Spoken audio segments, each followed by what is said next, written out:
thanks everyone coming on tonight. Seems a while since we've been all together. Yeah, we've got a good friend here, Phill. I've known him for maybe a couple of years, but I've known Phil's wife for over 30 years. And yeah, Phil's got a great story he'd like to share. So thanks everyone. So yeah, Phill, thanks for coming on. Pleasure. Yeah, and it's great having you down here, part of our family, part of the farm. So it's good. So yeah, you want to tell us, just a quick couple of minutes about your growing up, family? Yep. So I grew up in Melbourne, or down in Victoria, down in the cold country. I'm one of 5 kids, so I'm the oldest. I've got 4 sisters and a mum and dad that grew up knowing the Lord. Mum and dad took us to church and yeah, brought us up as well as they could, and they were great parents. My dad is a welding engineer, so we spent a fair bit of time at work and was pretty busy a lot of the time. So my mum's, my grandparents on my mum's side, they just lived 5 minutes up the road. We're in Diamond Creek, Hurst Bridge area, I don't know if you know it, down in Victoria. So I spent a lot of time with my grandfather growing up. Yeah, and so now you live in Darwin and you're married, but back then, your relationship with your grandfather was a special relationship, wasn't it? Yeah, it was. Yeah. He was a builder, or jack of all trades, I suppose. We had 5 acres in Hurst Bridge, and there was a dam out the back, and he used to go out there and make mud bricks, and he built a couple of churches down in the local area and the tennis club. And one of my last memories of him, I remember he was, the year before he died, he was 64, and he had those steel spikes, and he climbed all the way up a huge big pine tree and lopped it down with a chainsaw by himself. He was about 6'6" and had fingers like that fat, and he was just a man mountain of a fella, but he was a really good lad. And yeah. So how old were you when he died? I was 15 when he passed away. And what happened? So yeah, he committed suicide. He didn't want to hang around anymore. He was probably the last person on the planet that I would have thought would have done something like that. He was the kindest dude I've ever met in my life. I used to go to church with him and my grandmother, and all the old widows. He went to an old Uniting church, and there was a lot of old widows there. And he used to, every Sunday after church, just pick a different widow every week and go there and clean their gutters or just do odd jobs at their house. And he was just one of those guys that everyone loved. So, and there was no signs at all? Not that I could pick up back then. I was only 15 at the time and living in a pretty, just youth, oblivious sort of world at the time, so I had no idea. But the night before he done it, he asked me to come out. I had some mates over, and he asked me to come out and hit some golf balls in the paddock. And I remember thinking it was a bit weird. I was like, oh, I've got some mates over. I don't know why he wants to go and hit some golf balls in the paddock tonight, but yeah, I'm up for it. Let's go. And yeah, went out and hit golf balls and didn't think nothing of it. And then, I was at church the next day and heard that he had an accident, but found out a bit later on in the afternoon what had happened. So, it was a fair shock. So where was your relationship at with God at that point?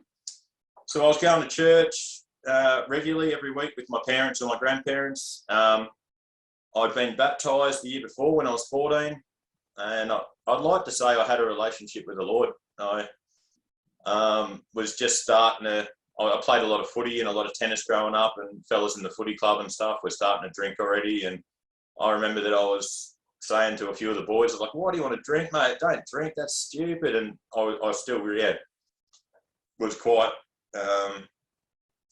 strong in just standing up and not doing that kind of stuff just yet. And so what happened after you? How did you cope with your grandfather dying? I don't want to blame him at all for what he did and how that affected my life. I don't want to say that it was his fault, but I think there was something that happened at that time of my life where I just didn't care as much anymore. I got a bit angry. I got given a whole bunch of these golf balls that were really special. My pa's from that he'd been saving up, really nice ones. And I remember one day, a couple of months after it, just going out in the paddock and just smashing them as far as I could, and just didn't even go and get them. I was just, pretty hurt.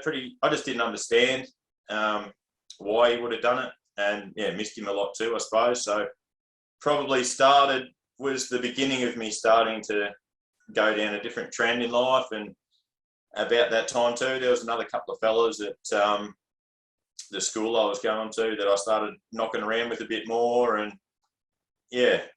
probably weren't the greatest influences. So it definitely was a bit of a crossroads or a turning point in my life around that 15 to 16 years old.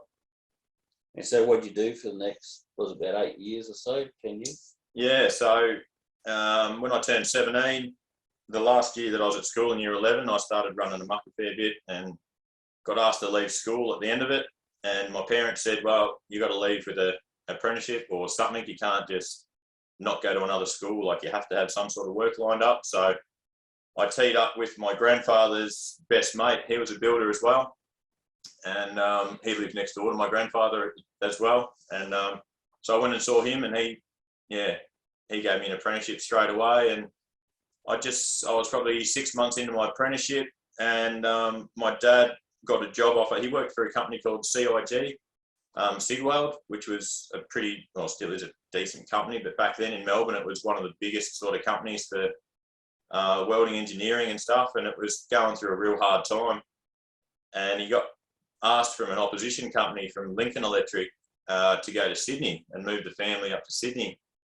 And he thought about it for a bit and thought that was his best career move. So he picked up the family and they went up to Sydney, and I was 17 and a half and didn't want to leave because I'd started an apprenticeship, and I had a pretty strict upbringing, and, my parents didn't really drink, and I wasn't allowed to go out late at night, and I suppose you'd call it religious upbringing or Christian upbringing.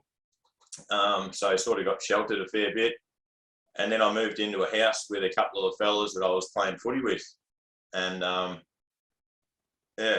having no rules.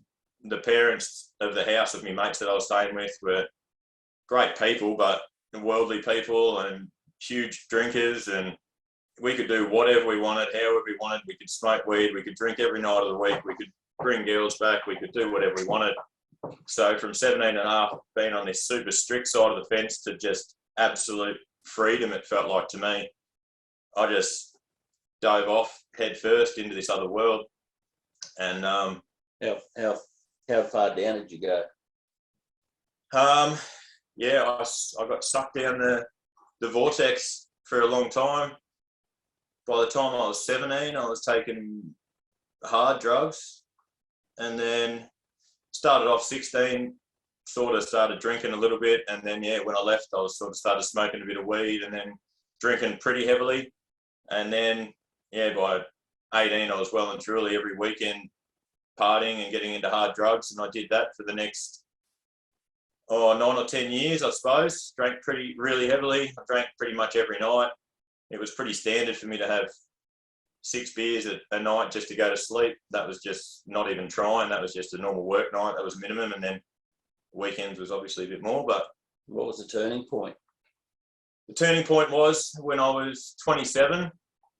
I'd just come back from a trip over in Thailand with one of the girlfriends I had at the time. And I got electrocuted really badly over there. And I don't know if you've been to an Asian country before, but they don't have safety switches or anything like that. And I was shaving, and I bought a different shaver over there, and I was been drinking during the day, and there was a bowl full of water, and half drunk, I dunked the shaver. Used to having a battery shaver, I dunked this electric shaver in the water, and it just locked my arm on, and I didn't fall out of the water until I pretty much collapsed. And laid on the floor, had a few mates run in and checking on me saying, what the heck happened? And heard the bang and me hitting the deck. And they were all drinking at the time too. And they just pretty much, I was compass, I was alive. They said, "Oh, well, you're not dead, mate. Have another beer, get up and get going again." And it sort of didn't affect me at the time, but over the span of the next 2 or 3 months, I started having a few heart issues and a few other things was going on. And I've probably had about 3 or 4 near-death experiences, and 3 of them would have been in a 3 to 6 month period around this time when I was 27. And I started getting this fear in my head. So you had near-death experiences? Yeah. A few of them? Yeah, I had a couple of them, yeah. Yeah. I had one very near, close call in a car crash. I had the electrocution, and then I got bitten by something on my throat once, and my throat swelled right up. This was also when I was in Thailand on the same trip. I was about an hour and a half out of Phuket, or one of those main drags that were out there, and I got bitten by something on the neck, and my neck swelled up and up and up and up and up and up, and within sort of 5 minutes I could hardly talk.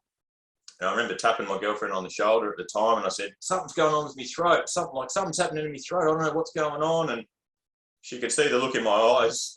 I'm tipping that I was serious. There was something going on. It was just going so rapidly, this swelling in my throat. She ran over to the tour guide that were with her on one of those elephant tours or whatever it is, riding the elephant tours, and this Thai fella came over to me and had a look at my throat, and another Thai fella came over and they started jabbering on in Thai, and they said, hospital, he's bitten by, they said something or other, he needs the hospital quick. And I was just thinking, far out, another 5 minutes and I'm going to be dead, like I'm not going to be able to breathe anymore. And they've rushed me over, they've thrown me in this tuk-tuk, and they started taking me to the hospital, but it was like an hour to the hospital, at least hour and a half to this hospital. And I remember laying in the back of this tuk-tuk and I'm thinking, far out, if I die right now, I'm going to the pits of hell. Like, I still remember all the teaching and I still believed in God, even though I was doing all the rubbish for 9 or 10 years. I still had this, if things were going a bit bad in life, or scary times, or fight in the city or something, like just random times in life, I'd still pray to God and believe in God that he was there, and like he was like my very last sort of lifeline. Your last phone call that you make was always like God was just in the background there. And I remember laying in the back of this tuk-tuk just freaking out, and I was just thinking about, God, I'm sorry for this and I'm sorry for that. And I was just trying to think of every bad thing that I'd done in my life and try to ask for forgiveness, because I was honestly convinced that I was going to die within the next 5 minutes. And as I was laying in the back just saying, I'm sorry, God, I'm sorry, and trying to literally just rattle off everything that popped up to my mind. 5 minutes went on, and it sort of got to this stage where it got so bad I didn't think it would get any worse, and then it just sort of stopped. And it stayed like that for about 10 or 15 minutes, and then just slowly went down and went down and went down. And by the time I got to the hospital, it was pretty much back to normal again. But that really freaked me out. That was within 3 days of being electrocuted. So I started having these thoughts that were like consuming my mind after this over the next period of months, that I was going to die, and that it was sort of like this final destination. Like I've done so much bad stuff in my life, it's all catching up, and I've known about the Lord as well, and I still walked away. So I'm even worse than what just non-Christians that have never heard from God, because I've actually been brought up with it. So there's no escaping me. Like the devil's going to take me out. So I had a period of about 3 or 4 months where I was just, every day I'd wake up thinking, what's going to kill me today? I was just had this fear in my head, this paranoia just going over, what's it going to be today? What's it going to be today? Just freaking me out. So where did that take you? What ended up happening? So I don't know whether it was through the fear or the paranoia or the whatever it was, but about 4 months, I think it was, after Thailand, I started having some problems with my blood pressure and my heart rate. And I was just thinking in my head, I'm like, that's it. It's another thing. Like I've got cancer, or this is going to be the thing that's going to kill me. Or that one didn't work. That one didn't work. There'd been a few little things that had happened too. And I'm like, nah, this is the one. Like my heart's playing up. And so I don't know whether it was because of the electric shock a few months ago, or whether it was just complete fear and paranoia that was going through me at the time. But I ended up in hospital and my blood pressure was just through the absolute roof. And they didn't let me leave. They gave me medication. They had to give it to me and wait till it went down and then come back every 3 days and check it. And I was slowly getting immune to the medication. So 3 days later, it was starting to creep up again. But I think I was on 120 over 180, which I didn't know nothing about that at the time. But my wife's a nurse now and I know a bit more about it. But it was pretty bad. I could feel my arms just like pumping, like real tight, and I wasn't in a good place. And the people at the hospital said I was sort of heart attack material and said that I had like hypertension and just a bunch of stuff going on.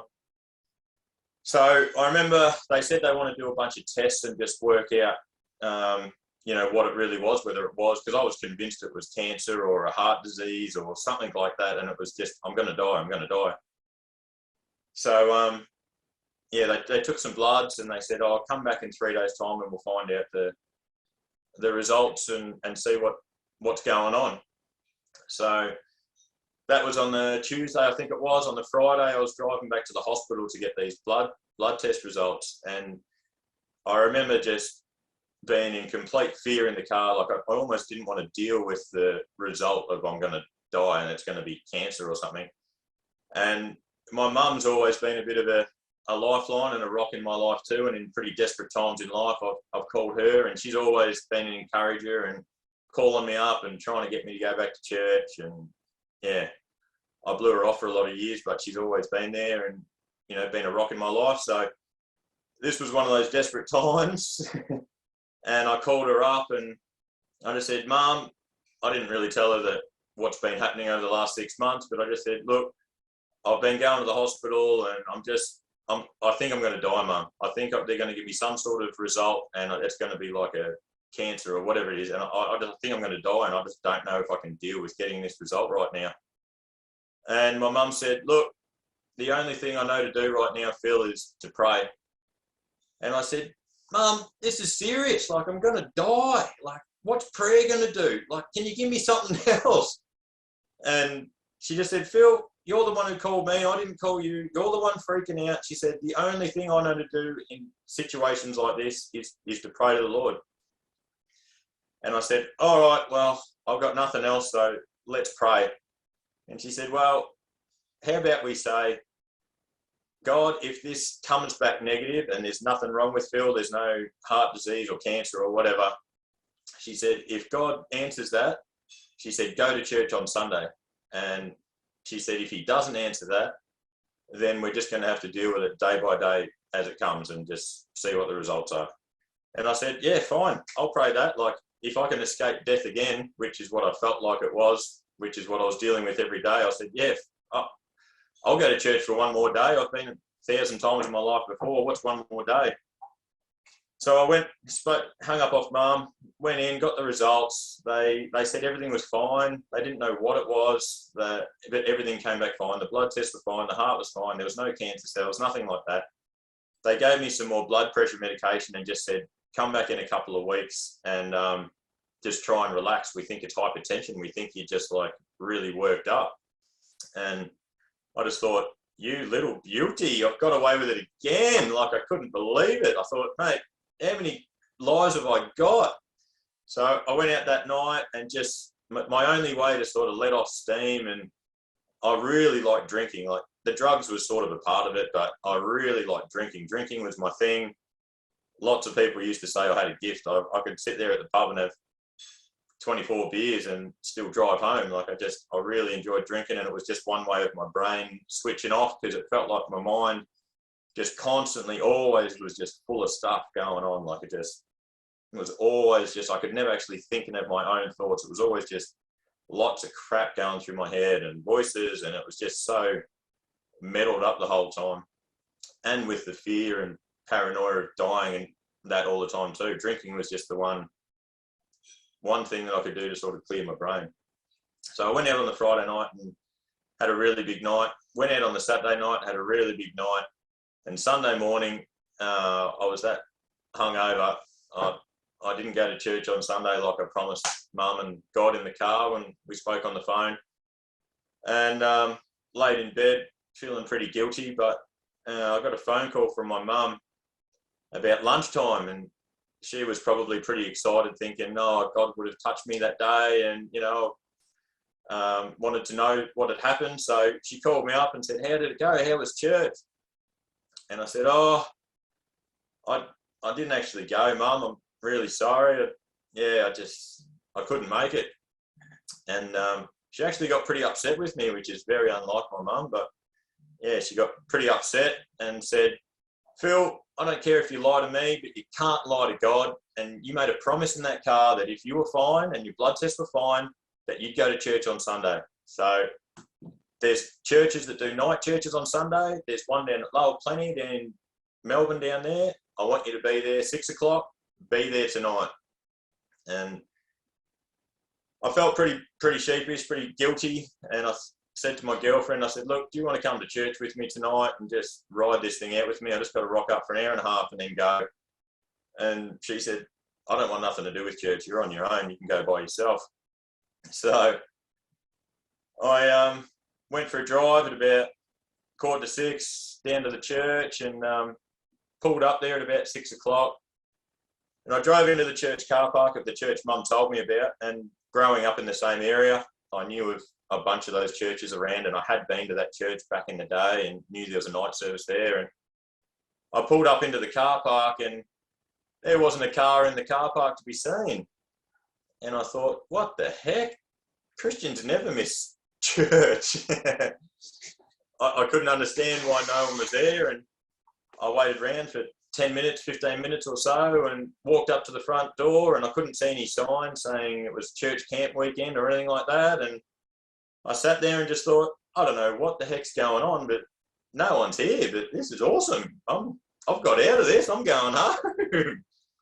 So I jumped in the car and started heading back home, and I thought, I was still feeling pretty seedy from the weekend. And I remember thinking, I'm going straight to the bottle-o. I'm going to go and get another half a slab and go home and chill out for me Sunday night and just try and get rid of all these thoughts again in my head and relax before a week of work.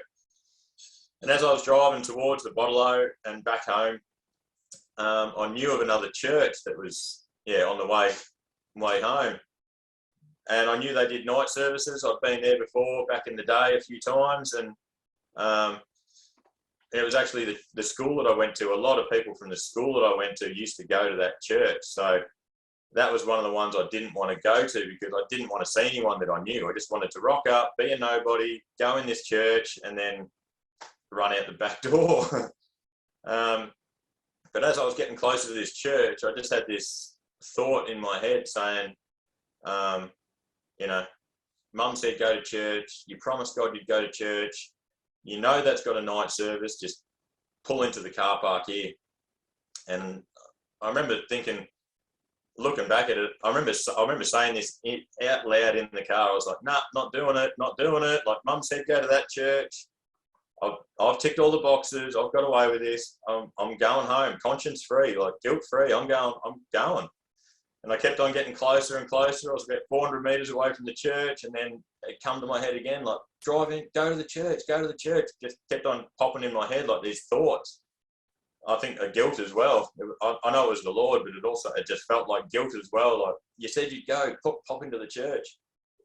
Anyway, I got about 50 meters away from this driveway, and I remember just reefing on the steering wheel and pulled into this church car park. And I yelled out in the car, I said, "God, if you don't show up tonight, I don't even care if I die anymore.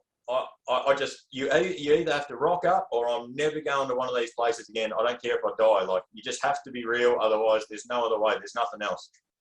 And pulled in. That church started at 6 o'clock too. So it was about 6:30 now, and they'd just finished their last song by the time I walked in there, and the preacher was there, and just about to start his preaching. So the church had glass windows there, glass doors, and then there was like a toilet and creche room out the back, and they had a speaker there. And I thought, I'm in a church, I can hear what's going on. I didn't want to see anyone. I'm staying out the back. I'm not even going to go inside the actual auditorium there. So I stayed out the back, and yeah, got about halfway through the preaching, and I was just thinking in my head the whole time. I was really trying to listen, because I was like, I wanted God to rock up. Like, I really, with all my heart, I wanted God to rock up, and I was really desperate. So I was listening really intently, because I wanted to hear something that was going to just be like a light bulb or change my situation. But it just sounded like the same old, same old. I've heard it all before. I've been to 1,000 church services before when I was a kid, and I was like, yeah, I get it. I've heard it all before. But there was a girl that I used to go to school with that I hadn't seen since school. I went to go to the toilet, and she saw me out the back, and she said, Phil, what are you doing here? And tried making a bit of small talk, and I just blew her off, because I didn't really want to speak to anyone. And she's gone to the until the end of the service, because I don't even want to go and chat to her again. As soon as this is like looking like finishing, as soon as this preacher finishes, I'm out the door. I'm out of here. And that's what happened. He finished preaching. There was nothing that was a light bulb moment, and the band was coming up to do the final song, and I was like, yep, one more song. I know what they do. And then, yeah, everyone gathers and has a chat, and that's not what I'm here for. So as soon as he walked down, I jumped up and took off and started walking out. And that same girl, Beck, who saw me when I was at the toilet, she must have somehow seen me through the glass doors, looked around at that time and seen me legging it out the door. And she's chased me out the door, and she's met me out in the car park and yelled out to me as I was getting to my car and said, oh, Phil, do you mind if I just have a quick chat with you? I was like, oh, far out. I was so close to getting away from it, but I was like, yeah, what do you want? And she said, oh, God's told me to tell you a couple of things. I was like, yeah, righto. What's God got for me? And I remember, I've heard that, oh, God's got something for you. I've heard that a few times in my life, and I remember a lot of the times thinking that was a bit of rubbish. So I didn't have high hopes with that she had a good word for me. But she said to me, look, this sounds really, really weird for me, but I just want to be obedient and say it anyway. And I said, all right, go on, what is it? And she said, do you think you're going to die? And she could have said pretty much anything else in the whole world, and it wouldn't have bothered me one little bit, and I would have said, not really, thanks anyway, see you later, and left. But that thing, thinking that I was going to die, was the biggest torment on my mind for the last months and months. And it was literally not just once a day or twice a day. Like, it was like this continual torment that just, I couldn't shut it off. It just felt like it was going all the time in my head of just, what are you going to die? Like, this fear, just overwhelming fear that you're going to die and you're going to go to hell. I don't know if you've ever had unrest, like just no peace in your head, but it's horrible. Like, you'd pay all the money in the world to get rid of it. I couldn't sleep because of it. The last 2 years, probably because of the lifestyle that I was living as well and whatever, but I was taking sleeping tablets to go to bed every night, and that was getting worse and worse. I was getting more and more immune to them. And then later on in the last few months, especially, even with those things, my sleep was just messed up. And when you're not sleeping on top of it as well, like, it just feels like your brain's like a mashed banana. You just can't think your own thoughts. That's what it feels like all the time. You're just constantly living on, doesn't even feel like you're really living. It was just not really fun. So how did you respond to her saying to you, are you fearful of dying? Yeah, so I said to her, when she said, do you think you're going to die? I said, what did you say to me? And she says, do you think you're going to die? And I remember it clear as day. I just said, you've got no idea. I said, I feel like this every single day. And she said, well, God's telling me that, or God told me that you're not going to die, and that he's got a plan and a purpose for your life. And that was awesome. But then the one thing that really was just the biggest game changer that hit me, she said, you pulled into the car park here tonight and asked God for a sign. And she said, a sign, God's given you a sign right now and letting me tell you this and letting you know that he's alive and that he loves you and he doesn't care what you've done. And just wants to forgive you, and and that you're not going to die and you've got a plan and a purpose for your life.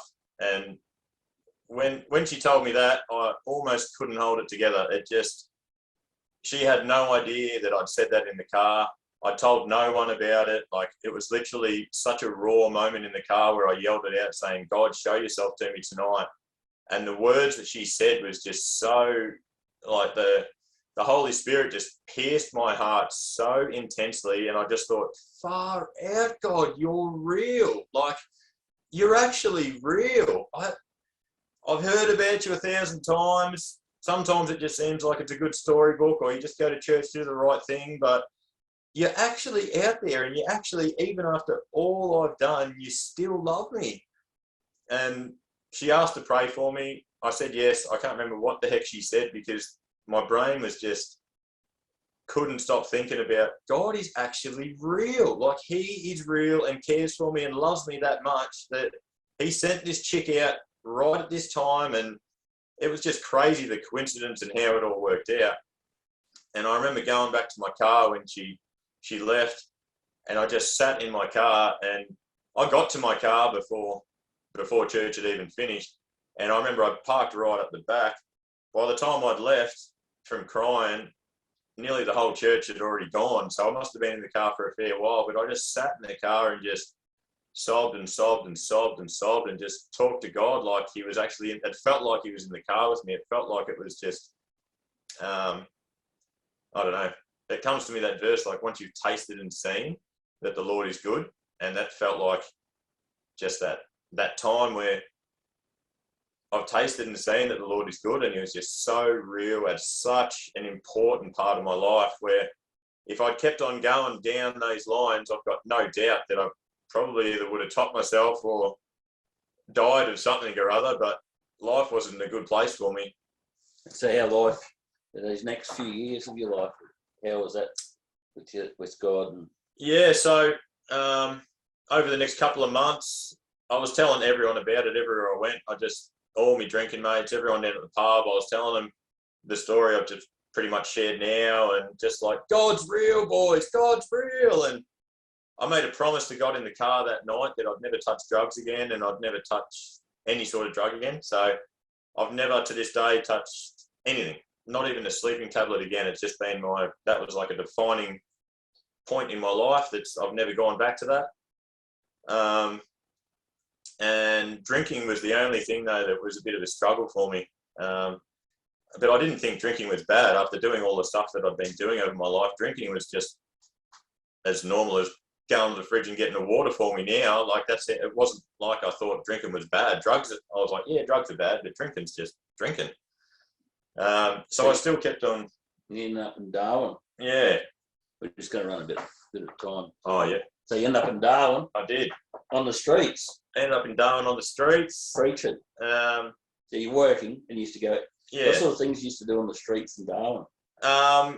So, yeah, I'd met up with this one Christian fella. I had nothing to do. I'd stopped drinking by this stage. I got to Darwin.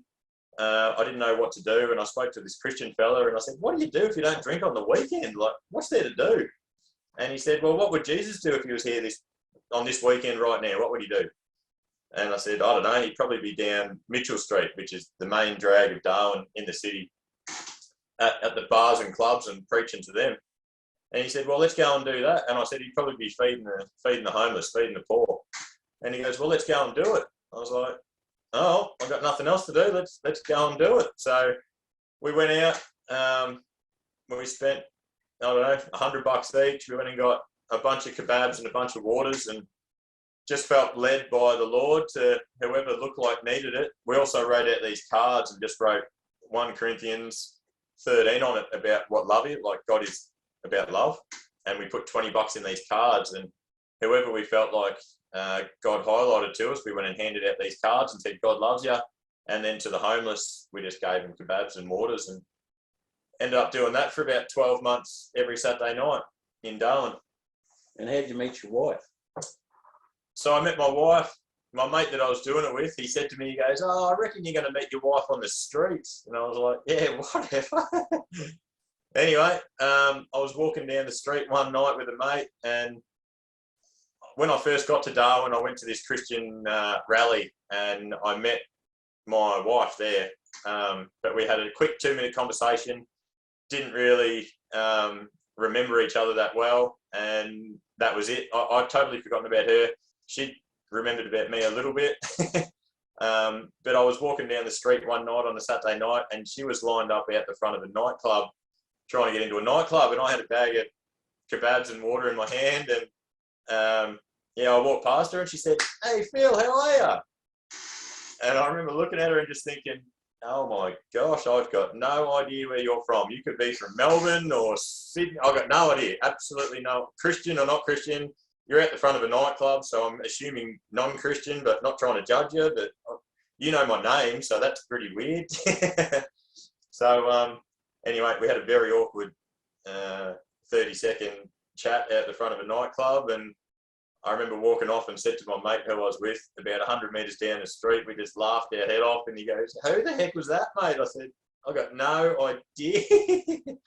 And yeah, just had a good laugh. And 6 months later, I went to this Christian course that was getting run by Dave Ridley in town at our church, and walked up, and the first person I met when I walked in, I remembered her face, and I was like, "Nightclub chick, I remember you. How you going?" And the rest is history. I said, "Did you get saved, did you?" Anyway, yeah, the rest is history. We've been married for 7 years now, so yeah, it's pretty awesome. She's an absolute legend. And you got anything you want to say to the guys, or words of wisdom in your relationship with God? Things you've learned? Things I've learned. The biggest things for me has been, I can see times in my journey with the Lord where over the last 9 or so years being saved now, when I've been going through sort of lulls, it's times when I haven't been reading the Word and just praying to the Lord and just keeping Him in my mind regularly during the day, and not even going to church as much. Like, I still do go to church, but the times that I read the Word and the times that I'm just being consistent in prayer and spending time with the Father is the best times of my life, the sweetest times of my life. And also the times that I've been the most generous, especially on the streets in those years and just trying to bless people. And I used to wake up in the morning and just say, "God, who is it I can just bless you today? Put one person in front of me today I can either bless or I can share the gospel to." And yeah, my life was just so radically blessed in those times I've been doing that in my life. So yeah, dude, get doing that.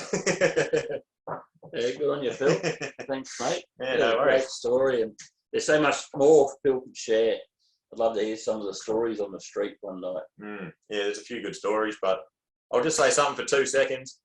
About a month or two later, I went to church, and because I still had, even after that encounter with that girl, my brain was still all like, I didn't have peace in my brain, in my head. But I went to church one time, and I went up the front, and the guy said, "What do you want prayer for?" And I said, "I just want to give it all to the Lord. Like, I just want to give everything to God. Like, I can't do it in my own strength anymore. I can't do it. I want to give it all to God." And this guy just prayed for me, just prayed this, I can't remember what he prayed, just this little simple prayer. But literally it was like, just boom, something happened to me then where everything completely left my mind. Like, I remember it was empty. I was thinking, what the heck? I can hear my own thoughts again. I didn't even realise you could have that. It had been so long of not having that. So yeah, I've lived in peace now for 9 years, which is priceless. You'd literally pay all the money in the world to live in peace if you could pay for it. But yeah, surrendering to God was just the best thing I've ever done. That's great, Phil. We don't normally do this, but I'll just sense there's probably guys struggling a bit tonight. Would you like to pray? Pray for us. Pray for the guys on the. Yeah. We'll just get Phil to pray for us all, so we get focused again on God. Yeah. Well, Father, firstly, I just give you all the glory, and I just ask, God, that if this has touched someone's heart or resonated with someone's heart tonight, Father, that you'll just give them the strength to know that tomorrow is another day, and that whatever's happened in their life or whatever's going on in their life at the moment, if they just completely surrender it to you and just lay it all at the foot of the cross, that your absolute peace will come right now to them, Father. Whether it's in work or marriage or finances or COVID or whatever it is, God, you know what it is. But I just pray that as men, I've found it's the hardest thing sometimes to just absolutely surrender it all. We always like to hold on to a little bit of something, but I just pray that we can surrender it all to you, Father, and that you will do a work that only you can do, God. So just bless every single one of these men right now. Give them peace, give them hope, and give them joy in Jesus' mighty name. Amen. Amen. Amen. Thank you, Phill. No worries. Thanks, guys.